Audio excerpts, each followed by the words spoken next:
Hamilton, Ontario has gotten a ton of hype over the last few years. Thousands of people have moved here from Toronto and the GTA. Prices skyrocketed during the pandemic, and Hamilton was branded as the next up-and-coming city. But today, we're going to talk about the other side of the story. What's actually driving people out of Hamilton, including locals who have lived here their entire lives. This video is incredibly important to me because before you pack up and move here, you need to understand what everyday life in Hamilton is really like. I'm breaking down the biggest complaints people have had living in Hamilton in 2025 and why these issues matter most for young families, first-time buyers, and people relocating from the GTA. Make sure you stick around until the final point because it's one of the most searched issues about Hamilton online. It affects daily life and it's costing homeowners thousands of dollars. Before we dive in, we need to clarify something. When people say Hamilton, they're often talking about very different places. Since amalgamation, Hamilton officially includes Lower Hamilton, Hamilton Mountain, Dundas,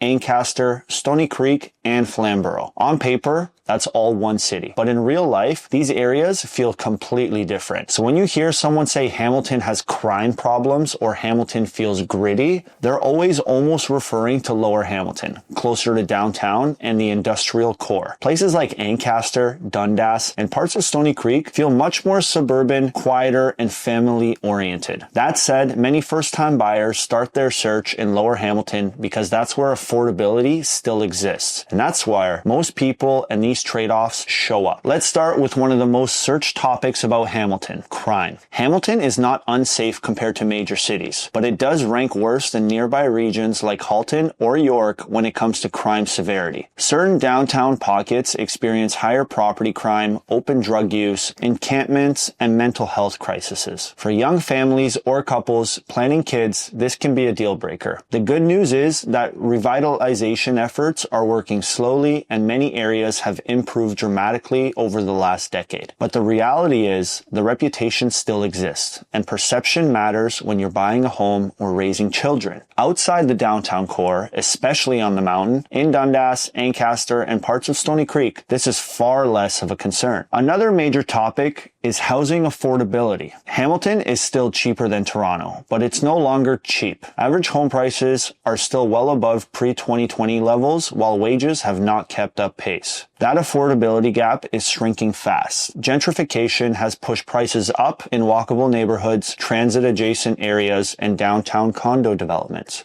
At the same time, long-time renters are being displaced and small local businesses are struggling with rising rents. For first-time buyers, this creates a frustrating reality. Affordable areas often come with compromises, while areas with better schools and quieter neighborhoods cost significantly more. Schools and family concerns are another big factor for young families. Hamilton schools, especially in certain catchment areas, rank below the provincial average. Families moving from places like Oakville, Burlington, or Mississauga often notice the difference immediately. To access stronger school reputations, buyers are pushed towards Dundas, Ancaster, and Upper Stony Creek. But those areas come with much higher price points, which removes the affordability advantage that drew people to Hamilton in the first place. Traffic, transit, and commuting are also major issues. If you commute, this matters a lot. Hamilton has some of the worst traffic bottlenecks in the western GTA. Key problem areas include the QEW and the 403 merge, the Skyway Bridge, and the Red Hill Valley Parkway, the Lincoln-Alexander Parkway as well. Add ongoing construction, lane reductions, and aging infrastructure, and daily commuting can feel brutal. The Sherman access alone confuses even lifelong residents. Public transit exists, but it's less frequent and less reliable than what people are used to in Toronto or Mississauga. Downtown one-way streets also create safety issues for pedestrians and cyclists, which is another frequent complaint. Hamilton's downtown has improved a lot. There are amazing restaurants, music venues, cafes, and arts culture, but it's still uneven. Some blocks feel vibrant and revitalized, while others feel neglected and gritty. The heavy use of one-way streets and long traffic light cycles make downtown feel more like a freeway than a walkable urban core. For people expecting a mini Toronto, this can be a shock. One of the most searched phrases about Hamilton is the Hamilton smell, and yes, it's real. Certain neighborhoods are affected by wastewater treatment plants, landfills, and industrial emissions. The most common complaint comes from the north end, areas near Woodward Avenue and Upper Stony Bunny Creek near the landfill. On hot, humid days, the smell can be overwhelming. Many buyers move in without knowing this and later realize resale value, quality of life, and even outdoor use of their property is impacted. Some homeowners feel trapped, losing tens of thousands of dollars in value. This is especially devastating for people new to Hamilton who weren't warned. So,